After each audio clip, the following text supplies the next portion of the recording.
Good morning बच्चों हमने एक यूनिट स्टार्ट की हुई थी पार्टनरशिप। ठीक है, आप सबको पता है कि हमने एक यूनिट स्टार्ट की है पार्टनरशिप में बच्चे हमारे 5 चैप्टर्स हैं। फर्स्ट चैप्टर में जो हमने सीखा है कि how to maintain the partnership accounts कैसे मेंटेन होते हैं। उसके अंदर हमने profit and loss appropriation account and partners capital account maintain करना सीखा है। ठीक है, अब देखना, चैप्टर का नाम नहीं बता रही मैं आपको, पहले क्या चीज आने वाली है उसके बेस पे चैप्टर का नाम क्यों है वो चीज हम देखते हैं। अब आगे क्या करेंगे, आपको मैंने बताया था कि partnership business start with the agreement, कि पार्टनरशिप बिजनेस किससे स्टार्ट होता है, एग्रीमेंट। हमने जो यूनिट स्टार्ट की है बच्चे, वो कौन सी यूनिट स्टार्ट की हुई है, पार्टनरशिप बिजनेस की यूनिट स्टार्ट की हुई है। ठीक है, आप सबको मैंने फर्स्ट चैप्टर में बताया था कि partnership business start with the agreement. Partnership business किससे स्टार्ट होता है, एग्रीमेंट से स्टार्ट होता है। और एग्रीमेंट का मीनिंग मैंने आपको बताया था कि before starting the partnership business partner has to take various decision. Partner को पार्टनरशिप बिजनेस स्टार्ट करने से पहले बहुत सारे क्या लेने पड़ते हैं, डिसीजंस लेने पड़ते हैं। And all these decisions are known as agreement. इन सारे डिसीजंस को हम क्या कहते हैं, एग्रीमेंट कहते हैं। ठीक है, तो ये चीज तो मैंने आपको पिछले लास्ट चैप्टर में भी डिस्कस की थी कि partnership business start with the agreement. अब आप कहोगे what is the agreement?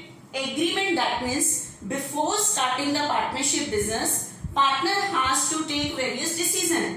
Partner को पार्टनरशिप बिजनेस स्टार्ट करने से पहले बहुत सारे डिसीजन लेने पड़ते हैं कि ए कितनी कैपिटल लगाएगा, बी कितनी कैपिटल लगाएगा, सी कितनी लगाएगा। हम बिजनेस की तरफ से अकाउंट मेंटेन करते हैं तो बिजनेस उनकी कैपिटल पे कितना इंटरेस्ट देगा, पार्टनर को कितनी सैलरी देगा, वो मैंने लास्ट चैप्टर में पूरा डिस्कस कर दिया है। That means agreement, that means before starting the partnership business partner has to take various decision. Partner को पार्टनरशिप बिजनेस स्टार्ट करने से पहले बहुत सारे डिसीजन लेने पड़ते हैं। And all these decisions are known as agreement. उन सारे डिसीजंस को कहते हैं एग्रीमेंट। अब बच्चे ये जितने भी डिसीजन लिए जाते हैं सारे डिसीजन एग्रीमेंट, और ये जो एग्रीमेंट होते हैं ये ऑरल भी हो सकते हैं, रिटन भी हो सकते हैं, कैसे भी हो सकते हैं।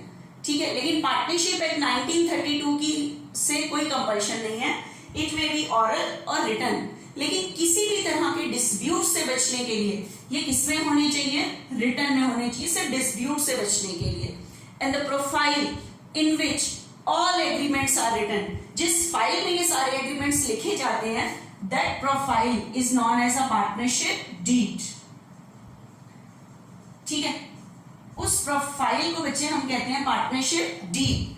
तो ये चीज तो मैंने आपको लास्ट चैप्टर में भी बताई थी। अब देखना हमारे टॉपिक में क्या आता है कि पार्टनरशिप डीड में बच्चे लिखा हुआ है कि A B C there are 3 partners, 3 partner हैं और इनकी प्रॉफिट शेयरिंग रेशियो है 3:2:1। 3:2:1 है। ठीक है, प्रॉफिट शेयरिंग रेशियो है 3:2:1। After some time these partner decided that we want to change the profit sharing ratio। कुछ टाइम के बाद ये पार्टनर डिसाइड करते हैं कि हम अपनी रेशियो को क्या करते हैं, चेंज करते हैं। कुछ टाइम के बाद डिसाइड करते हैं ये कि हम अपनी रेशियो को चेंज करना चाहते हैं। अगर ये रेशियो को चेंज करेंगे तो ये कौन सी रेशियो हो जाएगी, ओल्ड रेशियो। और अब ये रेशियो करना चाहते हैं बच्चे 1:1:1। ठीक है, आपको पता है एग्रीमेंट में चेंज आ रहा है। किसमें चेंज आ रहा है, एग्रीमेंट में चेंज आ रहा है। Change in agreement that is called reconstitution of partnership firm. Reconstitution of partnership firm कब होती है, when partners change in agreement, कि जब पार्टनर अपने एग्रीमेंट में क्या करते हैं, चेंज करते हैं कि रेशियो इज 3:2:1। कुछ टाइम के बाद पार्टनर ये डिसाइड करते हैं कि हम अपनी रेशियो को कितना करना चाहते हैं, 1:1:1। तो इनका पहले एग्रीमेंट किस रेशियो में था, 3:2:1। कुछ टाइम के बाद ये अपनी एग्रीमेंट को कितना करना चाहते, अपनी डीड में चेंज करना चाहते हैं, 1:1 करना चाहते हैं। तो इसका मतलब इनके एग्रीमेंट में क्या आ रहे हैं, चेंज। तो changing agreement is the reconstitution of partnership firm. Reconstitution of partnership firm का मतलब होता है कि जब पार्टनर अपने एग्रीमेंट में क्या करते हैं, चेंज। यहाँ कोई बिजनेस बंद नहीं हो रहा, सिर्फ पार्टनर एग्रीमेंट में चेंज कर रहे हैं, जिसकी वजह से आज के बाद नए सिरे से बिजनेस करना है। न्यू बिजनेस नहीं करना, नए सिरे से करना है, क्योंकि एग्रीमेंट में क्या आ रहे हैं, चेंज आ रहे हैं। ठीक है, तो आज जो हमारा चैप्टर है बच्चे क्या, कि पार्टनर अपनी रेशो में चेंज कर रहे हैं। तो आज हमारा जो चैप्टर स्टार्ट होने जा रहा है वो है change in profit sharing ratio. Change in profit sharing ratio, change in profit sharing ratio among existing partner, among existing partners। ये हमारे चैप्टर का नाम है बच्चे। अब एक बार चैप्टर का नाम ध्यान से पढ़ते हैं, change in profit sharing ratio. Profit sharing ratio में क्या आ रहा है, change among existing partner। existing partner means, existing partner का मतलब क्या है बच्चे, जो एट प्रेजेंट पार्टनर है। एट प्रेजेंट एग्जिस्ट कौन कर रहे हैं, ए बी सी। तो ये पार्टनर अपनी रेशो में क्या करने जा रहे हैं, चेंज करने जा रहे हैं। ठीक है, तो profit, change in profit sharing ratio among existing partner, कि एट प्रेजेंट जो पार्टनर एग्जिस्ट कर रहे हैं वो अपनी रेशो में क्या करने जा रहे हैं, चेंज करने जा रहे हैं। ठीक है, देखिए बच्चे, चेंज करने से क्या इफेक्ट पड़ता है, कि पार्टनर जो ये अपनी एग्रीमेंट में चेंज कर रहे हैं इसमें क्या अफेक्ट पड़ता है हमारा, देखना ध्यान से एक बारी, कि रेशो चेंज करने से क्या फर्क पड़ता है और पार्टनर्स कैसे एग्री हो जाते हैं रेशो चेंज करने के लिए। देखो ध्यान से बच्चे, A B C, there are 3 partners, 3 partner है, इनकी रेशो है 3:2:1।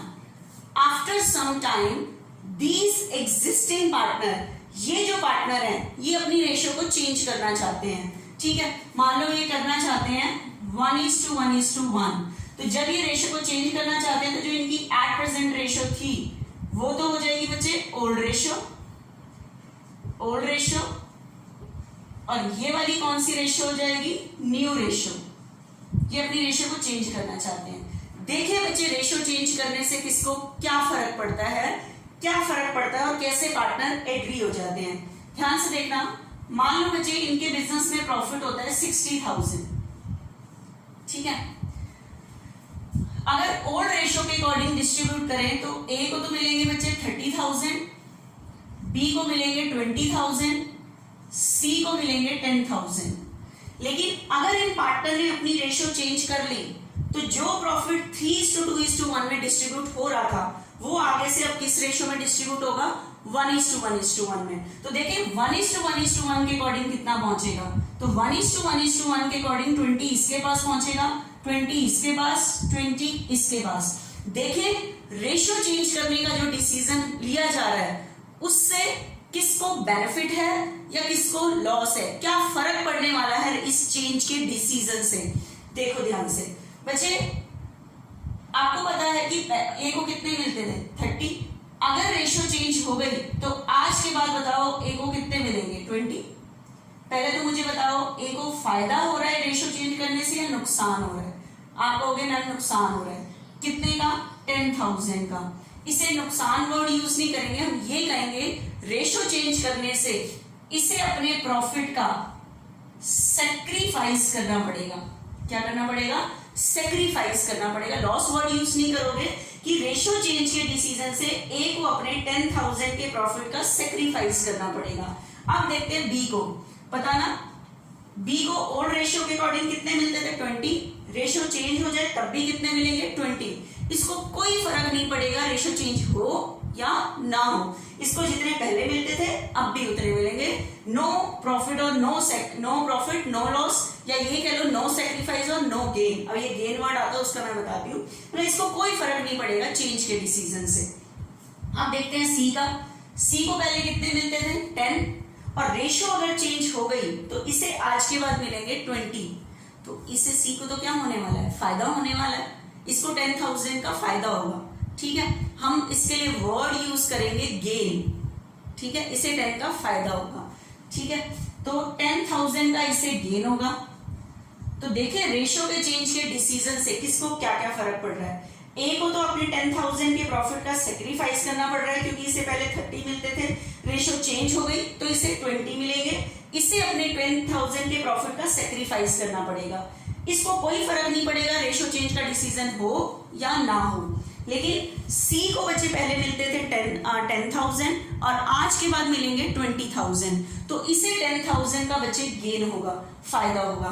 तो एक बताओ, एक बार एक चीज के लिए बताओ कि इस पूरे डिसीजन, ये जो चेंज का डिसीजन लिया जा रहा है, कौन एग्री नहीं होगा?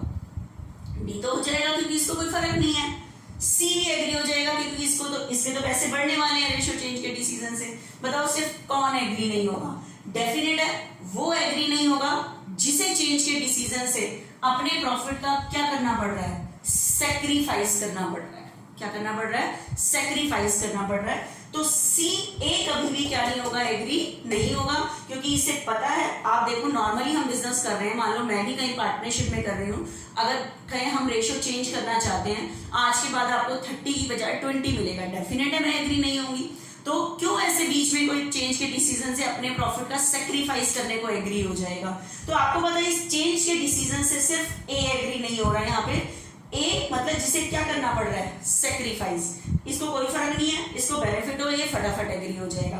तो ए कभी भी एग्री नहीं होगा।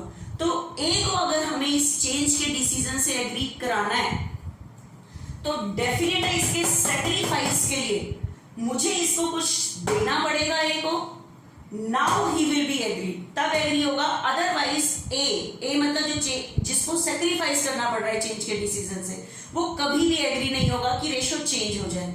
ठीक है, डेफिनेट है इसके चेंज के लिए मुझे इसको कुछ देना पड़ेगा, इसके सेक्रीफाइस के लिए इसे कुछ देना पड़ेगा, now he will B agreed, उसके बाद ही एग्री होगा, अदरवाइज नहीं होगा। तो आपको क्या देना है, तो ध्यान रखना, जो जितने शेयर के लिए सेक्रीफाइस करता है उसे उतने शेयर के लिए हम देंगे गुडविल की अमाउंट। किसकी अमाउंट देंगे? गुडविल की अमाउंट देंगे, कि जो जितने शेयर के लिए सेक्रीफाइस कर रहा है, अगर हम उसे उतने शेयर के लिए गुडविल की अमाउंट दे दें, now he will B agreed, उसके बाद वो क्या हो जाएगा, एग्री हो जाएगा। कि अगर हम उसकी, लेकिन अब आपके दिमाग में एक क्वेश्चन आएगा कि मैम गुडविल ही क्यों, कि आपने गुडविल ही वर्ड यूज क्यों किया है और कोई वर्ड क्यों नहीं यूज किया कि जो जितने शेयर के लिए सेक्रीफाइस कर रहा है कि आप उसे गुडविल की अमाउंट दे दो। पहले तो ध्यान से सुनना, आप बताओ बिजनेस की जो रेपुटेशन है, रेपुटेशन किसको कहते हैं, गुडविल को, वो हम किससे अर्न करते हैं, प्रॉफिट से। जिस बिजनेस के प्रॉफिट अच्छे होते हैं उस बिजनेस की गुडविल अच्छी होती है, जिस बिजनेस के प्रॉफिट अच्छे नहीं होते उस बिजनेस की गुडविल अच्छी नहीं होती। दैट मीन्स जो हम प्रॉफिट है, या ये दोनों एक दूसरे पे डिपेंडेंट है। आप देखो हम प्रॉफिट अर्न करते हैं किसकी वजह से, अपनी गुडविल की वजह से, रेपुटेशन की वजह से। जो रेपुटेड पर्सन होता है वो प्रॉफिट ज्यादा अर्न करता है। ठीक है, तो कहने का मतलब है कि जो प्रॉफिट ए ने अपनी रेपुटेशन से कमाया था, रेपुटेशन मतलब गुडविल से कमाया था, ठीक है, उस प्रॉफिट का वो क्या करने जा रहा है, सेक्रीफाइस। और वो प्रॉफिट उसने किससे कमाया था, अपनी रेपुटेशन मतलब अपनी गुडविल से। तो अगर उसे उस प्रॉफिट का सेक्रीफाइस करना पड़ता है तो उसे उस प्रॉफिट के सेक्रीफाइस के लिए उसे अपनी रेपुटेशन मतलब गुडविल की अमाउंट ही मिलती है, क्योंकि प्रॉफिट कमाया है गुडविल से, गुडविल से कमाए गए प्रॉफिट का क्या किया जा रहा है, सेक्रीफाइस किया जा रहा है। इसलिए उस प्रॉफिट के सेक्रीफाइस के लिए उस पार्टनर को मिलेगी भी किसकी अमाउंट, गुडविल की अमाउंट मिलेगी। तो इसीलिए ये वर्ड अकाउंटिंग ट्रीटमेंट में यूज होता है कि जो जितने शेयर के लिए अपने प्रॉफिट का सेक्रीफाइस करेगा उसे उतने शेयर के लिए क्या मिलेगी, गुडविल की अमाउंट मिलेगी, इसलिए वर्ड यूज हो रहा है गुडविल। ठीक है, उसके बाद अब आप देते कैसे हम गुडविल की अमाउंट, तो बताओ गुडविल की अमाउंट मिलेगी किसको, ए को। पहले तो ध्यान रखना इस चैप्टर में भी कैपिटल का क्रेडिट बैलेंस होता है, इंक्रीज पे क्रेडिट, आप सबको पता है कैपिटल का क्रेडिट बैलेंस, इंक्रीज पे क्रेडिट, डिक्रीज पे डेबिट। प्लस जिस तरह से बैंक ने हमें कोई चीज देनी होती है, कैश नहीं देता, हमारे अकाउंट में डालता है, उसी तरह से बिजनेस ने भी पार्टनर को अगर कोई चीज देनी है, कैश नहीं देगा, उसके कैपिटल अकाउंट में डालेगा। कैपिटल अकाउंट में डालेगा तो कैपिटल क्या होगी? इंक्रीज, इंक्रीज पे क्रेडिट। उसी तरह से अगर हमें पार्टनर से कोई चीज लेनी है, कैश नहीं मंगाएंगे पार्टनर के घर से, उसके अकाउंट से काटेंगे, कैपिटल अकाउंट से काटेंगे तो कैपिटल क्या होगी? डिक्रीज, डिक्रीज पे डेबिट। तो कैपिटल इंक्रीज पे क्रेडिट, डिक्रीज पे डेबिट। प्लस अब ध्यान से सुनना, ए सेक्रीफाइस करने जा रहा है तो ए इस चेंज के डिसीजन के लिए तब तक एग्री नहीं होगा जब तक कि आप उसके सेक्रीफाइस के लिए उसे कुछ दोगे नहीं। तो सेक्रीफाइस के लिए मैंने अभी भी बताया क्या देनी है? गुडविल की अमाउंट। ठीक है, तो बताइए कितना सेक्रीफाइस करने जा रहा है? 10। तो हम इसे इतने शेयर के लिए क्या दे देंगे? गुडविल की अमाउंट दे देंगे। कैश नहीं देंगे, उसके अकाउंट में डालेंगे। अकाउंट में डालेंगे तो कैपिटल क्या होगी? इंक्रीज, इंक्रीज पे क्रेडिट, तो 2 एज कैपिटल। तो गुडविल की अमाउंट हमने इसके अकाउंट में डाल दूंगी जितना ये सेक्रीफाइस कर रहा है, जितने शेयर के लिए। अब बात आ रही है इसे गुडविल की अमाउंट देगा कौन? आप एक चीज बताओ, सी को पहले 10 मिलते थे और हम कह रहे हैं आज के बाद आपको 20 मिलेंगे। फ्री में थोड़ी ऐसे किसी का शेयर बढ़ा दोगे। ठीक है, तो सेक्रीफाइस वाले को तो गुडविल की अमाउंट मिलती है और इसे ये गुडविल की अमाउंट देगा कौन? जिससे गेन हो रहा है, गेनिंग पार्टनर। ऐसे थोड़ी आज के बाद सी को पोते को 10,000 फालतू मिलने चालू हो जाएंगे। डेफिनेट है जिसका शेयर कम हो रहा है उसको ये उतना देगा। तो सी गेनिंग पार्टनर है और ए सेक्रीफाइसिंग पार्टनर है। तो सेक्रीफाइसिंग पार्टनर को चेंज के डिसीजन से पहले, इस चेंज के डिसीजन पर आपको इसको गुडविल की अमाउंट देनी पड़ेगी और इसे देगा कौन? गेनिंग पार्टनर, जिसे आज के बाद गेन होने जा रहा है। फ्री में थोड़ी ऐसे फालतू शेयर दे दोगे, तो उसके इस गेन के लिए उससे गुडविल की अमाउंट लोगे। लेकिन हम सी से कैश नहीं मंगाएंगे, उसके अकाउंट से काटेंगे। अकाउंट से काटेंगे तो कैपिटल क्या होगी? डिक्रीज, डिक्रीज पे डेबिट। तो ये आपकी गुडविल की एंट्री है। ए तो हो गया बच्चे सेक्रीफाइसिंग पार्टनर, सेक्रीफाइसिंग पार्टनर। ठीक है, सेक्रीफाइसिंग पार्टनर और सॉरी ए सेक्रीफाइसिंग पार्टनर और सी कैसा पार्टनर हो गया बच्चे? गेनिंग पार्टनर, गेनिंग पार्टनर हो गया। ठीक है, सी गेनिंग पार्टनर हो गया। तो इस तरह से बच्चे ये वाला सारा ट्रीटमेंट होता है। लेकिन अब आप कहोगे कि मैम हम ये गुडविल की अमाउंट दे कैसे? गुडविल तो इंटेंजिबल एसेट है, इनविजिबल एसेट है। इंटेंजिबल कौन सी होती है? जैसे कांट बी सीन। बच्चे आप किसी की रेपुटेशन को देख सकते हो। गुडविल क्या है? किसी की रेपुटेशन है। ठीक है, goodwill is a reputation, goodwill is an intangible. Tangible क्या होती है? जैसे फर्नीचर है, आप उसे देख सकते हो, टच कर सकते हो। लेकिन आप किसी की रेपुटेशन को टच कर सकते हो, देख सकते हो? नहीं कर सकते। तो goodwill is an intangible asset, intangible and invisible asset, can't be seen, can't be touched, only can be feel। तो गुडविल हमारी कैसी एसेट है? इंटेंजिबल एसेट है, इनविजिबल एसेट है, can't be seen, can't be touched, only can be feel। तो अब आप कहोगे मैम अगर गुडविल इंटेंजिबल एसेट है तो हम ए को देंगे कैसे गुडविल की अमाउंट? गुडविल तो दिखती ही नहीं है, फिर देंगे कैसे हम इसे गुडविल की अमाउंट? तो आज मैं आपको पहले किसी बिजनेस की गुडविल का वैल्यूएशन करना बताऊंगी, तब हम इसकी एंट्री कर पाएंगे।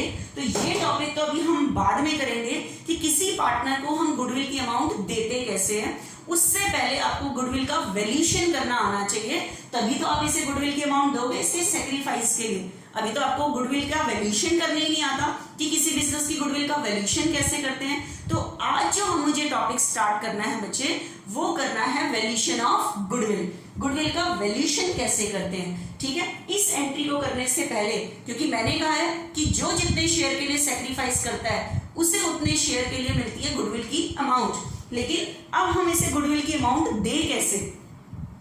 गुडविल की अमाउंट दे कैसे? ठीक है, गुडविल तो दिखती ही नहीं है, इनविजिबल एसेट है, तो फिर हम देंगे कैसे?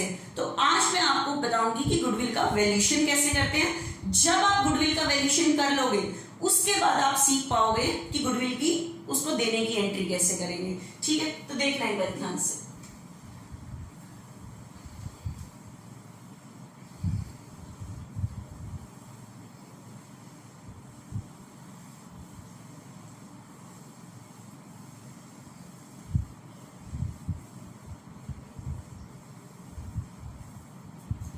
देखना मुझे ध्यान से, आज जो हमारा टॉपिक है वैल्यूएशन ऑफ गुडविल, ये चीज जो मैंने अभी स्टार्ट करते टाइम बताई, ये चैप्टर के नेम पे बेस्ड थी, इसके सम अभी बाद में आएंगे।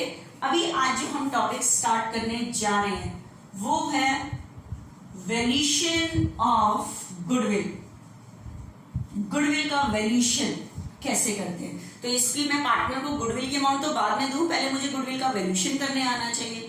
आप बच्चे आप कहोगे कि मैम गुडविल तो इंटेंजिबल एसेट है, इनविजिबल एसेट है, can't be seen, can't be touch, देख नहीं सकते, टच नहीं कर सकते, हम सिर्फ उसे फील कर सकते हैं, तो हम उसका वैल्यूएशन कैसे करेंगे। तो ध्यान से सुनना बच्चे, आप एक चीज बताओ, आप किसी बिजनेस की रेपुटेशन को कैसे जज कर सकते हो। जिस बिजनेस के प्रॉफिट अच्छे हैं उस बिजनेस की गुडविल अच्छी है, जिस बिजनेस के प्रॉफिट अच्छे नहीं है उस बिजनेस की गुडविल अच्छी नहीं है।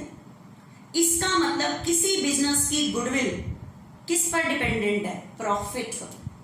किस पर डिपेंडेंट है, प्रॉफिट पर। जिस बिजनेस के प्रॉफिट अच्छे हैं उस बिजनेस की गुडविल अच्छी है, जिस बिजनेस के प्रॉफिट अच्छे नहीं है उस बिजनेस की गुडविल अच्छी नहीं है। मतलब जिस बिजनेस के प्रॉफिट अच्छे है उस बिजनेस की गुडविल भी अच्छी है, जिस बिजनेस के प्रॉफिट अच्छे नहीं है उस बिजनेस की गुडविल भी अच्छी नहीं है।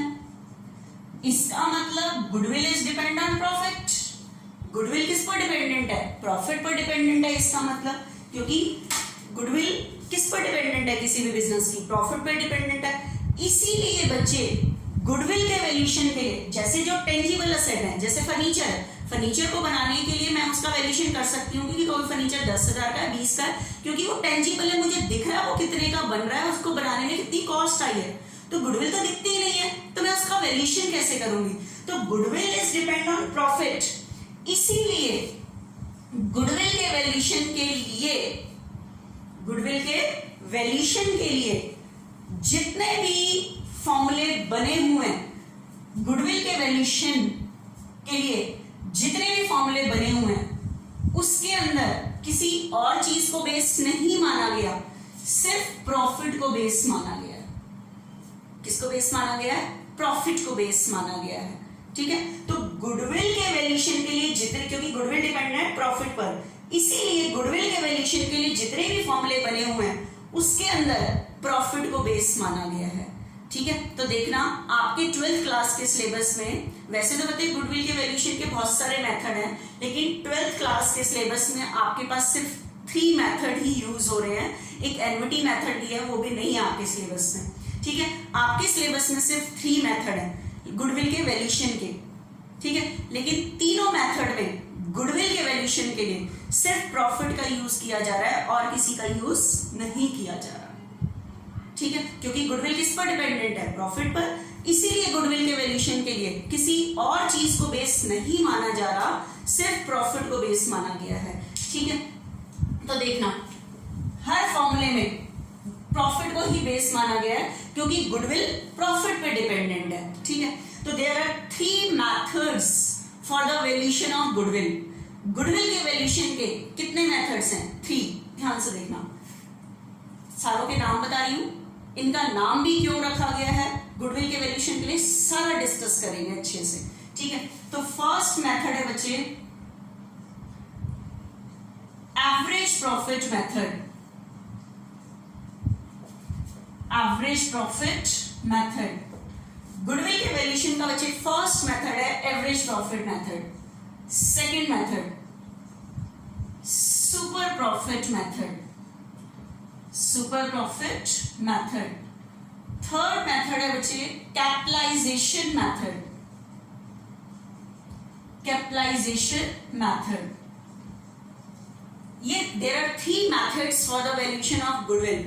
हर मेथड में जो गुडविल के वैल्यूएशन के लिए जो फॉर्मूले बने हैं उसके अंदर से प्रॉफिट को बेस माना गया है। ठीक है, अब मैं एक एक करके, आज हम जो स्टार्ट करेंगे गुडविल का वैल्यूएशन, वो कौन से मेथड से स्टार्ट करेंगे, एवरेज प्रॉफिट मेथड से स्टार्ट करेंगे। ठीक है, तो ध्यान से देखना, गुडविल के वैल्यूएशन के लिए फर्स्ट मेथड से हम गुडविल का वैल्यूएशन कर रहे हैं, तो मैंने कहा है goodwill is depend on profit, तो गुडविल किस पर डिपेंडेंट है? प्रॉफिट पर डिपेंडेंट है। तो इसके वैल्यूएशन के लिए हम फर्स्ट मेथड यूज कर रहे हैं, एवरेज प्रॉफिट मेथड। ठीक है, तो देखना गुडविल के वैल्यूएशन के लिए फॉर्मूला जो है इस मेथड में, लेकिन ये फॉर्मूला डेरिवेट भी कैसे हुआ है, क्यों मल्टीप्लाई हो रहा है, क्या हो रहा है, वो मैं भी डिस्कस करती हूँ, देखना ध्यान से। गुडविल के वैल्यूएशन के लिए इस मेथड के अकॉर्डिंग जो फॉर्मूला है वो है average profit into number of year purchase, number of year purchase, average profit into number of year purchase.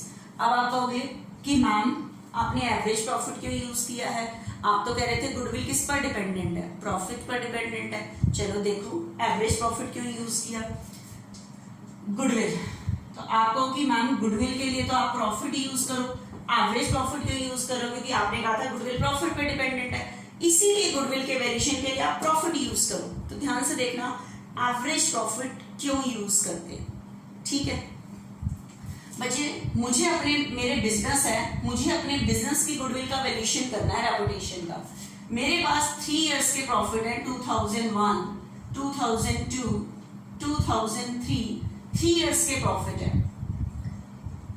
1 का 10 है, इसका 20 है, इसका 30 है।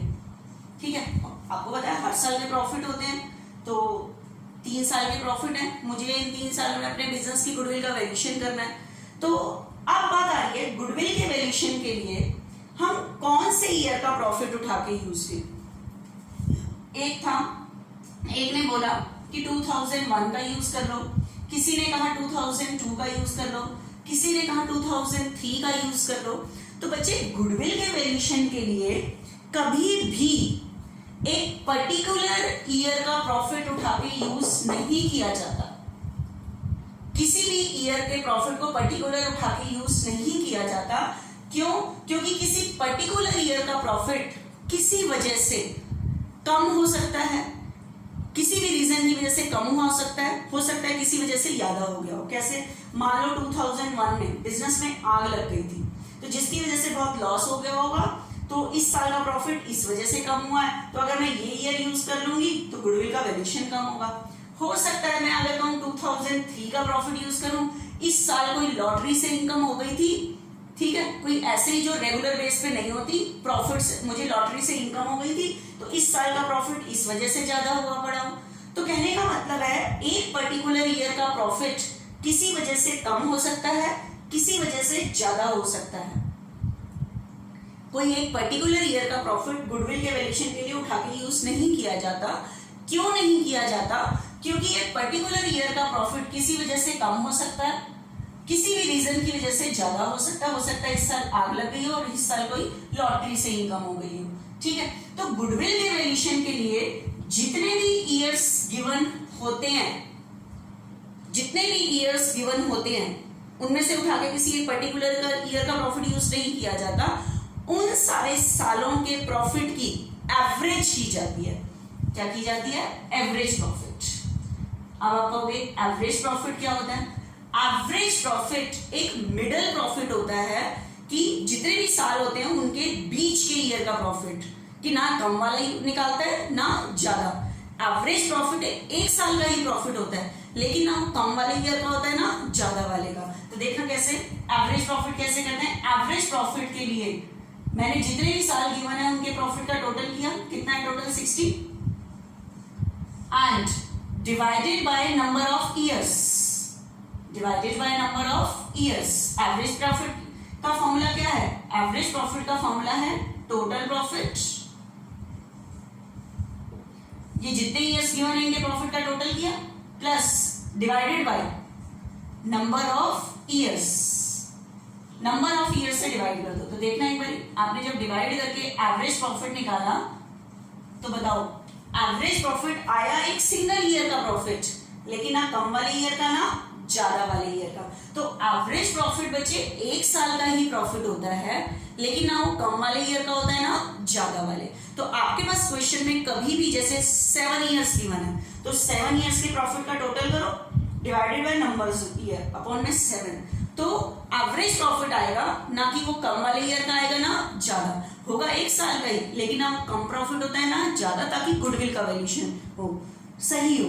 तो गुडविल के वैल्यूएशन के लिए प्रॉफिट यूज नहीं करते एक पर्टिकुलर ईयर का, एवरेज प्रॉफिट। तो आपके पास क्वेश्चन में जितने भी ईयर्स गिवन होंगे उनकी आपने एवरेज कर ले लेनी है, ठीक है, एवरेज प्रॉफिट निकाल लेना। और एवरेज प्रॉफिट एक सिंगल ईयर का ही प्रॉफिट निकल के आता है, लेकिन ना कम वाले ईयर का आता है ना ज्यादा वाले आता है। लेकिन अब आप कहोगे कि ma'am number of year purchase से क्यों मल्टीप्लाई किया है गुडविल के वैल्यूएशन के लिए?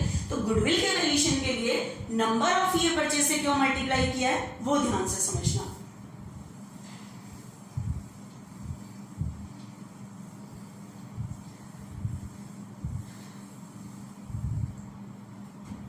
हाँ बच्चे एक बार ध्यान से देखो, आपको ये तो समझ आ गया कि गुडविल के वैल्यूएशन के लिए प्रॉफिट नहीं एवरेज प्रॉफिट वर्ड यूज करना है। तो गुडविल के वैल्यूएशन के लिए फॉर्मूला है average profit into number of year purchase. अब आप कहोगे कि मैम ये क्या है नंबर ऑफ ईयर परचेज? फॉर्मूले में आपने इसको क्यों मल्टीप्लाई किया है वो चीज ध्यान से समझना बच्चे। एक बार ध्यान से देखो, एक एग्जांपल से बताती हूँ बच्चे। एक्स और वाई दो बिजनेसमैन, एक्स ने अपना बिजनेस वाई को बेचा। एक्स ने अपना बिजनेस किसको बेचा? वाई को 20 करोड़ में।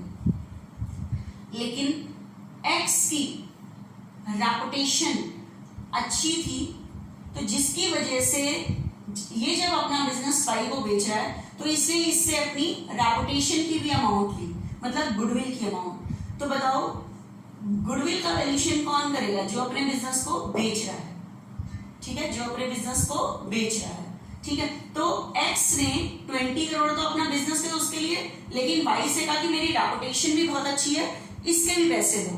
तो उससे पहले इसे अपनी गुडविल का वैल्यूएशन करना पड़ेगा। आप एक चीज बताओ, जैसे कई बार होता है एक किसी हम रेपुटेड शॉप पे जाते रहते हैं, तो बहुत अच्छी रेपुटेशन है उसकी, अगर वो आपको बिना बताए अपना बिजनेस सेल कर दे तो क्या होगा?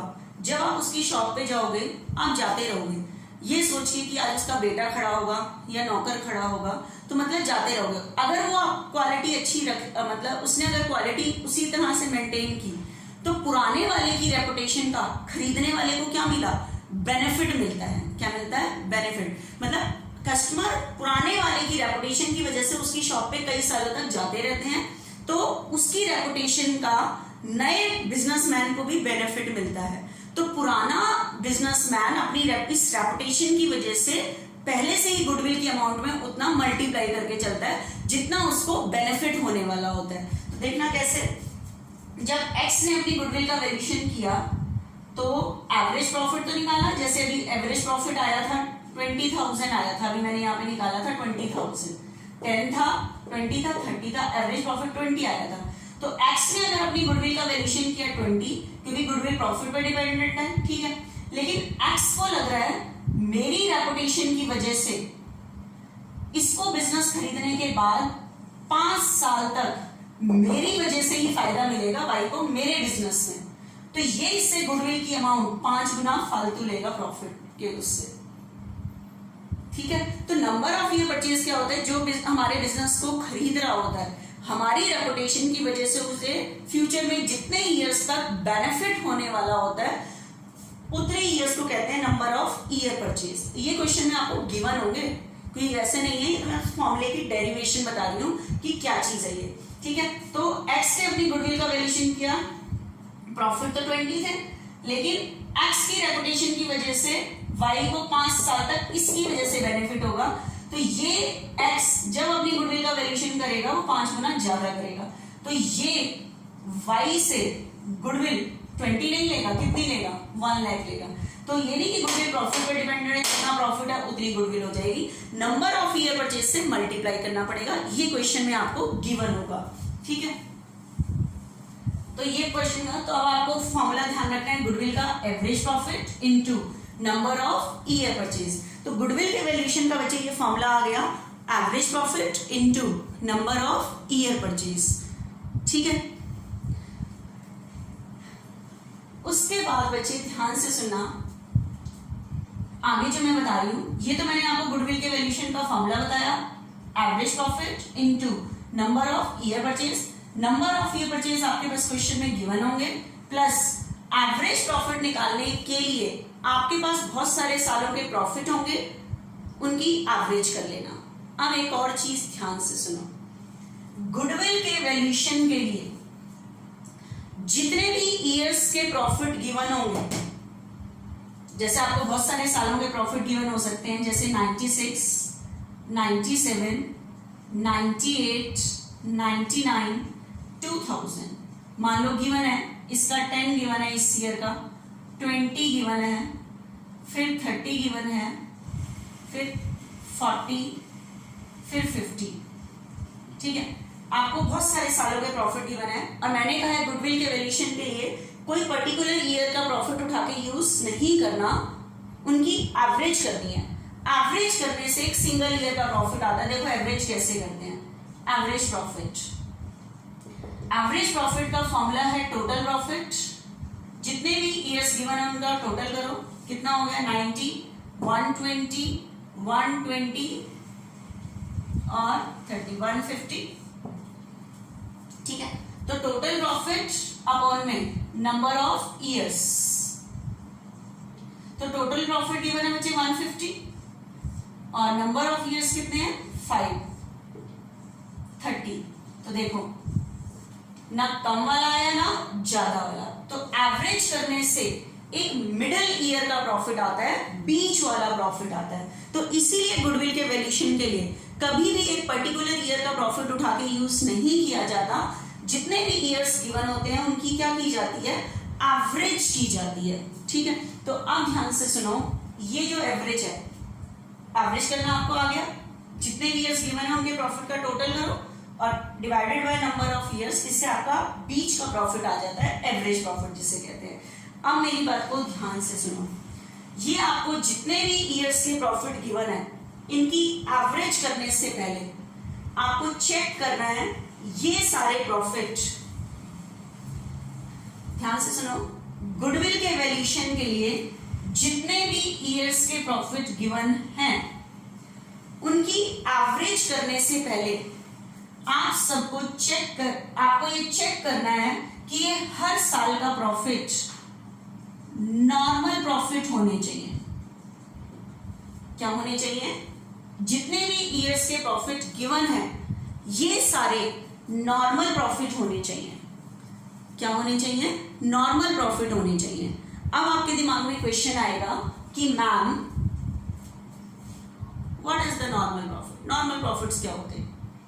ठीक है, अब ध्यान से सुनना, नॉर्मल प्रॉफिट क्या होते हैं, जो बिजनेस की एक्टिविटीज में रेगुलर बेसिस पे होते रहते हैं प्रॉफिट, वो रेगुलर होने वाले, जो चीज हर महीने नहीं साल में एक बार भी होती है वो नॉर्मल प्रॉफिट होते हैं।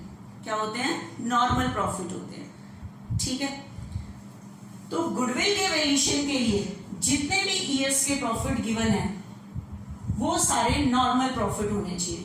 लेकिन अब आपके दिमाग में क्वेश्चन आएगा कि नॉर्मल प्रॉफिट क्या होते हैं। ठीक है, ध्यान से सुनना, नॉर्मल प्रॉफिट क्या होते हैं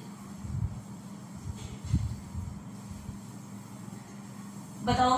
बिजनेस में जो प्रॉफिट है वो कौन से अकाउंट से निकलते हैं, प्रॉफिट एंड लॉस अकाउंट से निकलते हैं। बिजनेस में जो प्रॉफिट निकलते हैं वो कौन से अकाउंट से निकलते हैं, प्रॉफिट एंड लॉस अकाउंट से निकलते हैं, है ना। आगे अभी मैं प्रॉफिट कैसे निकलते हैं, यहां सारी इनकम होती है, यहां सारे एक्सपेंसेस या लॉस होते हैं। कैसे निकलते हैं, आप सारी इनकम को ऐड करते हो, इसमें से एक्सपेंस और लॉस क्या करते हो, माइनस, तब जाके क्या निकलते हैं, प्रॉफिट निकलते हैं। तो अब मैं आपको बता रही हूं कि गुडविल के वैल्यूएशन के लिए जितने भी ईयर्स के ये प्रॉफिट गिवन होते हैं ये सारे नॉर्मल प्रॉफिट होने चाहिए। क्या होने चाहिए, नॉर्मल। अब आपके दिमाग में क्वेश्चन आएगा कि मैम नॉर्मल प्रॉफिट क्या होते हैं। बच्चे, नॉर्मल इनकम में से normal expenses and loss, normal income में से नॉर्मल एक्सपेंसेस लेस करने के बाद जो प्रॉफिट निकलता है वो नॉर्मल प्रॉफिट होता है। अब आपके दिमाग में क्वेश्चन आएगा कि मैम नॉर्मल इनकम क्या होती है या नॉर्मल एक्सपेंसेस और लॉस क्या होते हैं? ये क्या होते हैं? नॉर्मल एक्सपेंसेस क्या होते हैं और नॉर्मल लॉस क्या होते हैं? तो ध्यान से सुनना, नॉर्मल इनकम और नॉर्मल एक्सपेंसेस प्रॉफिट कैसे निकलते हैं?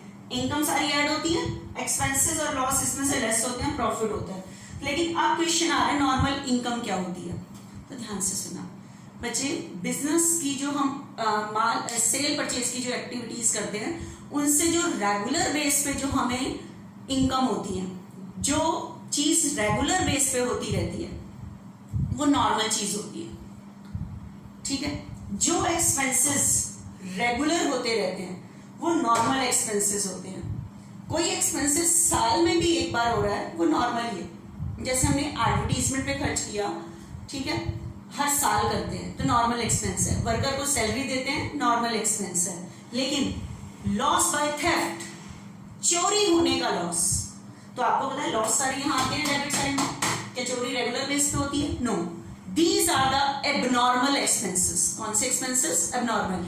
जो चीज कभी कभी होती है, कभी 5-6 सालों में हो गई, 10 सालों में हो गई, जो चीज हर साल हो रही है वो नॉर्मल है, ठीक है। जो एक्सपेंसेस रेगुलर बेस पे हर साल हो रहा है वो नॉर्मल एक्सपेंस है। जो इनकम रेगुलर बेस पे हो रही है वो नॉर्मल इनकम है।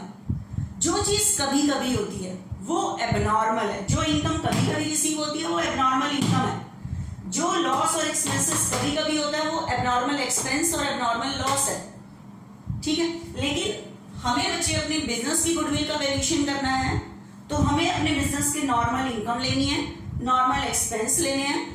नॉर्मल इनकम में से नॉर्मल एक्सपेंस लेस करने के बाद जो प्रॉफिट आता है वो नॉर्मल प्रॉफिट होता है।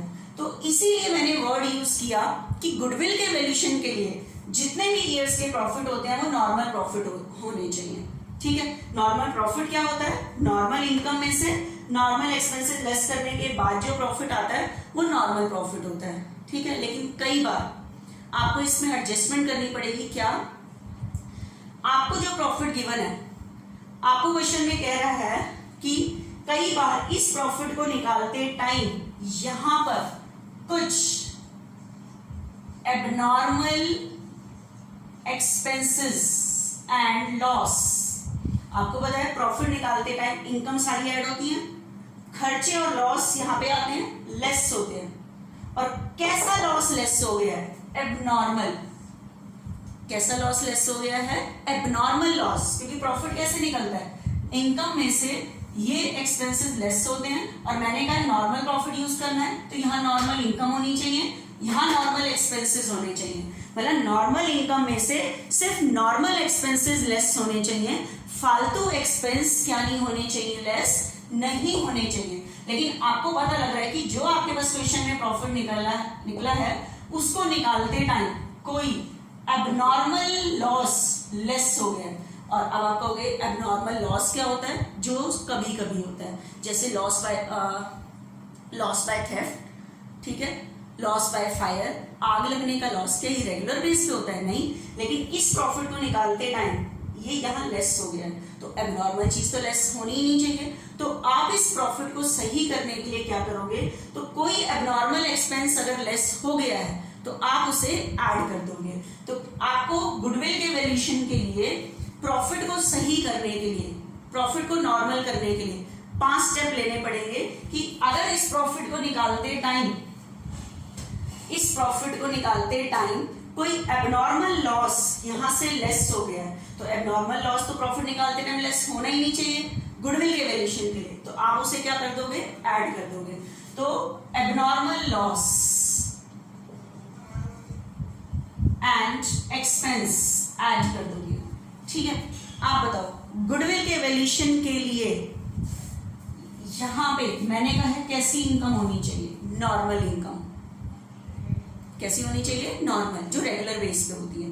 और हम इस प्रॉफिट को निकालते टाइम इनकम सारी क्या करते हैं? ऐड। और आपको पता लग रहा है कि इस प्रॉफिट को निकालते टाइम यहां कैसी इनकम ऐड हो गई है? एबनॉर्मल इनकम, क्योंकि प्रॉफिट एंड लॉस में तो सारी इनकम आती है। और कैसी इनकम ऐड हो गई है यहाँ पे? एबनॉर्मल। अब आपको हो गई एबनॉर्मल इनकम क्या होती है? जो कभी कभी होती है, जैसे इनकम फ्रॉम लॉटरी। क्या लॉटरी से इनकम रेगुलर बेस पे होती है? नो, रेगुलर बेस पे नहीं होती लॉटरी की इनकम, ठीक है। लेकिन इस प्रॉफिट को निकालते टाइम हम सारी इनकम ऐड करते हैं, तो कैसी इनकम ऐड हो गई है? एबनॉर्मल। तो एबनॉर्मल इनकम तो प्रॉफिट में ऐड होनी ही नहीं चाहिए। तो गुडविल के वैल्यूएशन के लिए जो आपको प्रॉफिट गिवन है उनको सही करना पड़ेगा, और प्रॉफिट को सही करने के लिए 5 स्टेप बता रही हूँ, वो चीज ध्यान से रखना। तो कैसी इनकम ऐड हो गई है प्रॉफिट में? एबनॉर्मल इनकम ऐड हो गई है, तो क्या कर दोगे? लेस एबनॉर्मल इनकम, लेस कर दो। ये स्टेप ले रही हूं मैं यहाँ पे, 5 step, 5 steps for calculating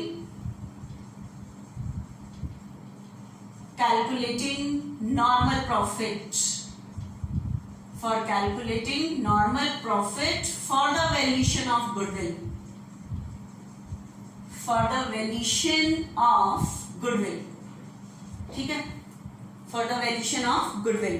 goodwill के वैल्यूएशन के लिए ये नॉर्मल प्रॉफिट की कैलकुलेशन के लिए 5 स्टेप्स हैं। तो नॉर्मल प्रॉफिट कैसे निकलता है? नॉर्मल इनकम में से नॉर्मल एक्सपेंसेस लेस होने चाहिए, लेकिन अगर कोई अबनॉर्मल एक्सपेंस लेस हो गया है तो आप उसे ऐड कर दो।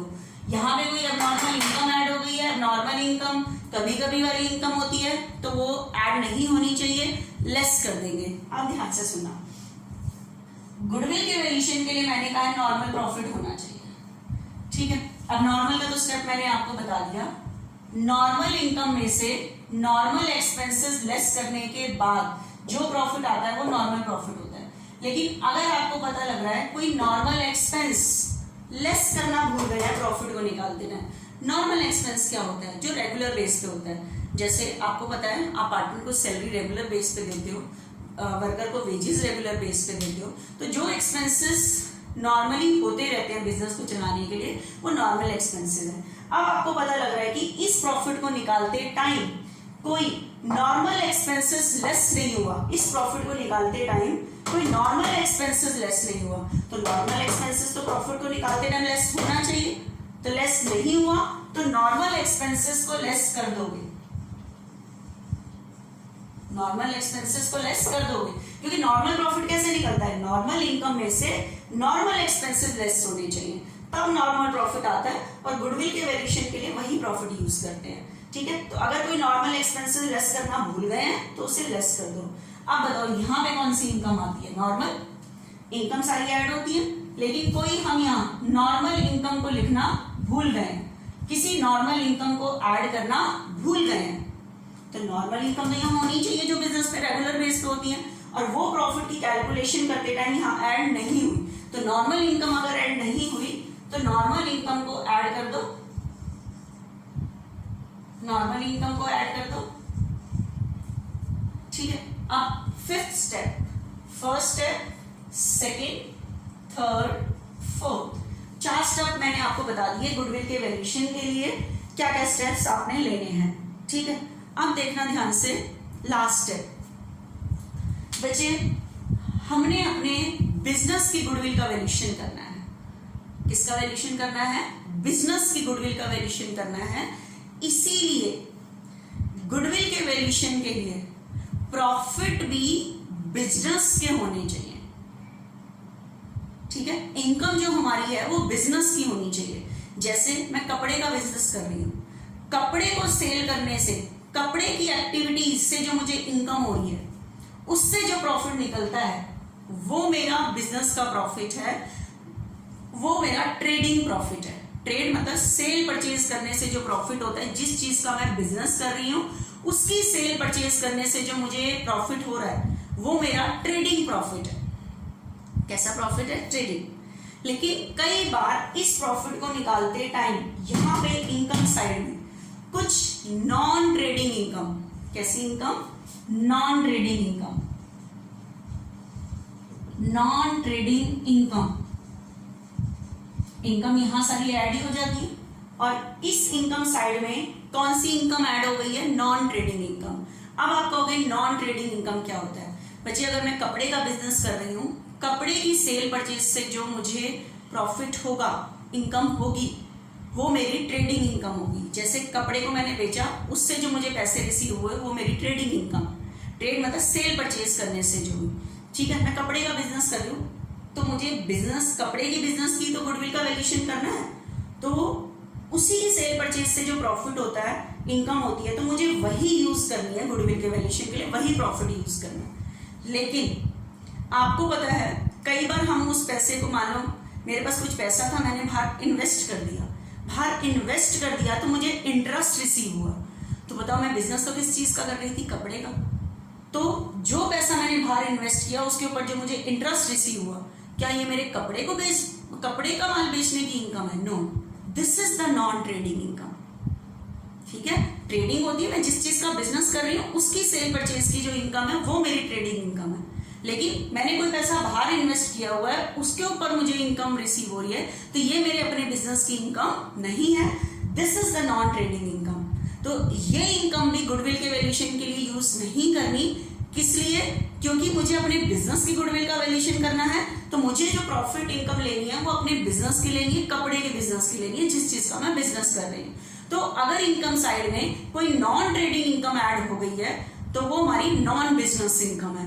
तो नॉन बिजनेस इनकम है तो वो ऐड हो गई है, उसको क्या कर दोगे? लेस, क्योंकि इनकम सारी ऐड होती है, खर्चे लेस होते हैं, तब जाके प्रॉफिट निकलता है। तो अगर ऐसी इनकम जो ऐड नहीं होनी चाहिए ऐड हो गई है तो उसे लेस कर दोगे। ठीक है, तो फिफ्थ स्टेप है, कोई नॉन ट्रेडिंग इनकम ऐड हुई पड़ी है, like interest on investment, investment पे इंटरेस्ट, ये मेरी नॉन ट्रेडिंग इनकम है, ऐड हो गई है, लेस कर दोगे। नॉन ट्रेडिंग इनकम, ठीक है।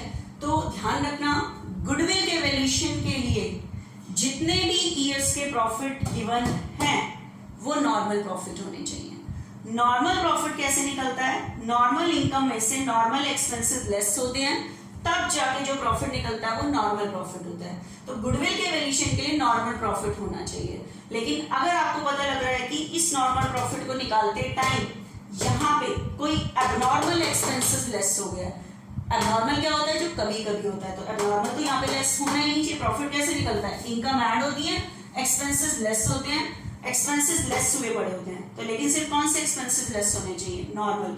लेकिन इस प्रॉफिट को निकालते टाइम यहाँ पे कोई एबनॉर्मल एक्सपेंसेस लेस हो गया, तो आप उसे क्या कर दोगे? ऐड कर दोगे। ये कौन सा साइड है? इनकम। नॉर्मल प्रॉफिट के लिए यहाँ पे इनकम नॉर्मल होनी चाहिए, लेकिन कोई एबनॉर्मल इनकम ऐड हो गई है, एबनॉर्मल जो कभी कभी होती है, तो उसे लेस कर दोगे एबनॉर्मल इनकम। नॉर्मल प्रॉफिट के लिए यहाँ नॉर्मल एक्सपेंस होने चाहिए, नॉर्मल इनकम होनी चाहिए, नॉर्मल एक्सपेंस होने चाहिए।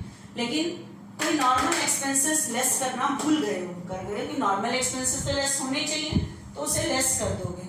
ठीक है, कोई यहाँ पे नॉर्मल इनकम ऐड करना भूल गए, तो नॉर्मल तो लेनी है नॉर्मल प्रॉफिट के लिए, तो ऐड कर दोगे। उसके बाद नॉन ट्रेडिंग इनकम, जो बिजनेस की इनकम ही नहीं है, जो हम बिजनेस की एक्टिविटीज कर रहे हैं उसकी इनकम ही नहीं है, तो वो ऐड हो गई है, तो क्या कर दोगे? लेस कर दोगे। ठीक है, और नॉर्मल इनकम और नॉर्मल चीजें क्या होती है? जो बिजनेस में रेगुलर बेस पे होती हैं, एबनॉर्मल जो कभी कभी होती हैं। ठीक है, तो मेरी ख्याल से ये चीज आपको क्लियर हुई होगी कि मैंने क्या बताया है। ठीक है, तो गुडविल के वैल्यूएशन का अभी मैंने फर्स्ट मेथड स्टार्ट किया है, average profit method. Average profit method में गुडविल के वैल्यूएशन का फॉर्मूला है average profit into number of year purchase. Average profit के लिए क्वेश्चन में आपको बहुत सारे ईयर के प्रॉफिट गिवन होंगे, आपने उनकी एवरेज करनी है। एवरेज करने से पहले हर साल के प्रॉफिट को चेक कर लेना, नॉर्मल होना चाहिए।